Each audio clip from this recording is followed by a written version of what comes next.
Hi, welcome to round 12 candidates recap. We are almost done here. Jan Nepomniachtchi is taking control of the tournament, and with only 2 rounds to go, he is at the top of the standing with a ginormous margin, and it seems that only a miracle could stop him in this round. And as I expected, to surprise of nobody, Jan played a very quick draw against Hikaru Nakamura, solidifying his lead. And as fate had it, once again, he was very fortunate that his nearest rivals, once again, I said it twice, so twice again, his nearest rivals have burned their bridges and collapsed. And that means that the tournament is almost over, but the fight for the second place is what it's going to be about. The game of the day certainly was a game between Ding and Rajabov, very instructive, and a spectacular game as well. So let's, without further ado, jump straight into the games and see what happened. Now we should start from the start. Jan Nepomniachtchi against Hikaru Nakamura. I predicted a quick draw, but it was even quicker than I predicted. The players played the classical Berlin repetition here. Now, there was a funny story in the Norway Blitz tournament that I played just a couple of weeks before these candidates. There was a game in Blitz tournament where Wesley Black played the move d6 here suddenly against Aryan Tari and even won this game. So it's possible, of course, even in this line, to play something exciting. But when both players won the draw, Jan, because he's pretty much clinching the tournament victory, Hikaru, because he realizes that he doesn't have a weapon with black against 1e4 with which he could fight, and Jan is very well prepared. So he realized that he will play it cool today and then try to strike in the final 2 rounds, hoping for that second place, because there is a chance that second place could give you a world championship match. And at this point, this might be a better chance than hoping to beat Nepo. And as Hikaru also pointed out, even if he beats Nepo, it's still a long way to go till he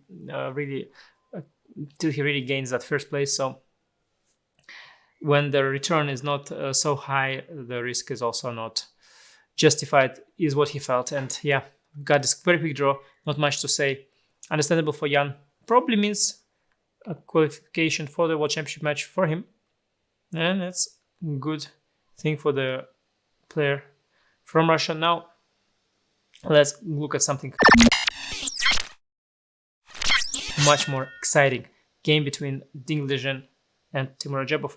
As Ding was the closest rival for Jan at this point, and I kind of was hoping for him to win all his final games in the end, to make the tournament more exciting, to make the fight for the first place more exciting, because now we've got the fucking fight for the second place, which is also a thriller actually at this point. But of course, we were hoping for the fight for the first place. But it seemed that things were not so easy. Timur was very well prepared. Ding played the Nimzo with d3. Ding usually plays the Catalan setups, but Ding played this fashionable system here, and Rajabov prepared a novelty knight a6, knight e2 and c5. Ding doubled his pawns, but Rajabov now has bishop pair and active open position. Ding made the mistake of not castling. He should have castled here. Now he never got to castle. He first developed the queen side, and here he realized if he castles, then queen c8 and bishop takes h3 is going to come, which is a serious problem. He should have still allowed it, because even giving up this h3 pawn would be lesser evil than what he did. But of course, he just went on with the flow, decided to avoid castling, but it only got worse. Now here, after queen c8, you can no longer castle because you just still lose the pawn, and trying to get the king to f2, it just didn't work out. The spectacular blow came here. Boom, rook e3. Very beautiful, but a pretty easy shot to calculate. Here you just give a check. If king d3, there is a check on f5. There is no squares for the king. If knight d4, then queen e5. This knight is going to fall with check as well. And this knight can always join the attack using these weak squares. It's a pretty simple tactic by Timur. A very pretty one. And it's all over. Black is up a pawn, but much more importantly, he still got the attack. And the attack is not only for free, he even has an extra pawn. So the rest is just very simple. Timur brought all his pieces in, and now bishop f4, bishop is entering, rook is entering, and it's all over. So a very, very big win for Timur. Crushing Ding from the opening, and Ding, looking back, he should have castled here, because he didn't castle here, and he never got to castle actually. Yeah, just a big opening disaster for Chinese player, and a big blow to his chances for the first place. well, a huge blow for that, and also a blow even for his chances for the second place. Now, Fabiano Corona, after having a very tough streak, having scored half point out of 4, was no longer in the mood to do something crazy, played the solid Berlin. And the game was very solid. They've got this typical structure that we had seen in this tournament already on a few occasions. Fabi won in the structure with white in the very first round. Remember when he was still full of hopes, he beat Hikaru in a very beautiful game. But then Hikaru also played it with black once again against Richard Rapport. And now Richard tried some other move order, combining this knight d2 and h3. But the game was very, very solid and very maneuvering. Not much was happening in terms of evaluation. Like, it was throughout equal. Always Black's got a nice knight, White's got a nice bishop. Black's got a safe king here. White was going to have a safe king also on b1 after he castles long. Not much was happening. Lots of trades and lots of pawn trades here as well. Now it got briefly funky here. Richard could have taken and tried to play against this weak pawn with some pressure perhaps, but he allowed this rook g8 and g5 idea. Fabi suddenly was able to pick up the bishop this way, but now likely the knight and bishops are going to be traded, and it's just going to be some sort of, this was a nice little idea. Queen d6 and fe, rook f2, bishop g5. If rook g5, e7, you trade more material. And now the h-pawn is a little bit weak. Black is a bit more active, but what happened is that Richard traded queens, gave up a pawn, and made a draw in this rook endgame. Actually, Fabi could have tried rook h5 with a better version after dcbc, because now this b pawn is a little bit weak. This is kind of hard to push it forward, then it will be even weaker. And if you go d5 here, you can try to block the pawn with the king, and of course it has to be a draw, but it's not as trivial as in the game. So a small missed opportunity by Fabi. I guess he was no longer too motivated. He took cd very quickly.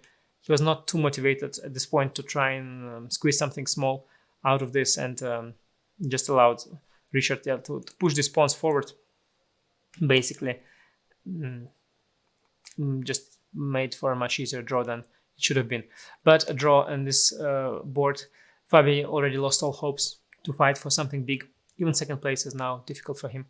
And the final game we should still have a look at today is between Duda and Ferruja, two players that are the bottom of the standings and are not fighting for anything other than pride and glory. Of course, you still want to win every single game you play, and there is even a prize fund where you get money per point, per half point scored, so there's plenty of motivation still to play.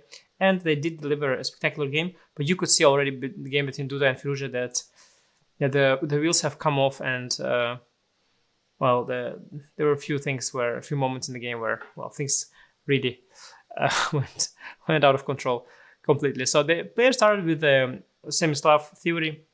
It's all some old theory. a5 is the old line. Also, other moves are possible here. White wants to grab space with b4. There's this very spectacular line, rook c8, b4, and c5. This is a game. This is some kind of old theory, and there is also this game between famous one between Levon Aroyan and Vishy Anand, which is very spectacular. Vishy sacrifices this pawn simply on h7, which you can take with bishop or a knight, and then there's all kinds of counterplay. I think this is how the game went. Very spectacular game. Definitely check that out. But Alireza played the simple move a5. And now there is this theory. So the idea is here that with the pawn already on a5, it's harder to push c5. Otherwise, you go a6, c5. But now the b5 pawn is under some kind of attack. And this b4 business, it's also kind of theoretical. Now, White gave this very far advanced passer, but wants to kick the bishop away with f4 and collect the b2 pawn. Queen a7. If f4, there is some bishop d6. e5, bishop c, even bishop a3, in fact, is stronger because ef you've got queen a3 check, the bishop a3 trickery, and if bishop c5, which is very spectacular, black sacrifices an exchange. If queen c5, of course, you've got this little discovery, but here you sacrifice an exchange, and here Alireza mixed something up because you go c5. Already here, actually, he was very low on time, so he just didn't remember anything and went this g5, which is not the right way to go, because after f4, Duda was just an exchange up, to be honest, for not enough compensation, and he had to just play it accurately, put his pieces on the light squares, make sure there are no tricks. Of course, there are some kind of knight g3 ideas somewhere, some checks here and there, sometimes king h8, rook g8, though really not yet because the queen is controlling that. So there are some ideas black has. King is a little bit open. Essentially, the position is kind of winning, technically, but both players played it very clumsy. Now here, knight f4 was working actually. I guess what players missed is that here there is move bishop g5, h4, and now there's move king h8, very strong. If you go queen c5 first, that's not good because you cannot take the bishop because I'm going to checkmate you. But this king h8 first, that's very important. Now if I take with queen, there is rook g8. And if I take with pawn, then there is queen c5. This is something that in the first round Alireza would have spotted, and Duda as well. But yeah, by this point they were kind of out of it. And knight went back to f6, so white again was in control. And here after knight e8, especially knight e8, knight is so passive right now. White should be able to convert. Duda is very good at converting winning positions, at least from the games of him that I recall. And I think he should be capable of carefully, if not necessarily win it, at least give it a much better shot than in this game. But somehow in this game, so far he plays quite alright. So he allows this trade of queens, but he keeps an exchange. Now he should just go rook f2 g2, and he's got excellent chances because black has 2 pawns, but they are isolated, and of course they pose no danger to white. White's just up material still, because of course in such an open position rook is worth more than knight and 2 pawns. But instead he just played rook f7, and now after knight g3, rook b2, you want to take the bishop, and if rook f2, then you just take and check on d4. So Duda just gave back in exchange for some reason. Nobody understood exactly what happened there. But again, players really tired, and when motivation is also gone, then yeah, I've experienced the same thing in the last candidates. In fact, when I played, I was playing very well in the second half. As I was getting chances to fight for the first spot, I was playing better and better. But at some point, I lost a game against Grishuk, and the last round game I played also quite poorly and lost to the outsider of the tournament, Kirill Alexeyenko, as well. So finished a good tournament with 2 losses. Was also not really good, but it's just really hard. The thing is that you feel that the tournament is over already before it's over, and then you relax, and the body relaxes, and bad things happen. It's just freestyle like that.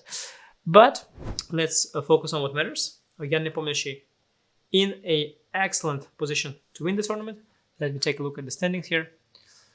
It couldn't be more excellent. He's got 2-point lead and 2 rounds left. And his next game is with white against Richard Rapport, who, very importantly, doesn't have any incentive to win his game. Well, there's incentive to win, but there's no incentive to risk. Because even if Rapport wins, he has no chance for any spot, not even for the second spot. So Rapport will be happy to end the tournament, especially with black. I don't see why Rapport would try to avoid a draw. Maybe only for the fans, to keep us more excited. But for Jan not to win the tournament, he has to lose both the games against Rapport and Duda, who are both not doing well. One of the games is he's white, and also Hikaru has to win 2 games with Duda and beat Ding, or Ding has to beat Ferruja with black and beat Hikaru. So again, it's just not happening. I mean, it's really not happening. I'm curious what the mathematical odds are, but I think they have to be somewhere under 1%. I'm not very good at estimating odds, but it's definitely not happening 1 out of 100. It's happening maybe 1 out of 1,000. I would give it 0.1% chance that Jan doesn't win this tournament.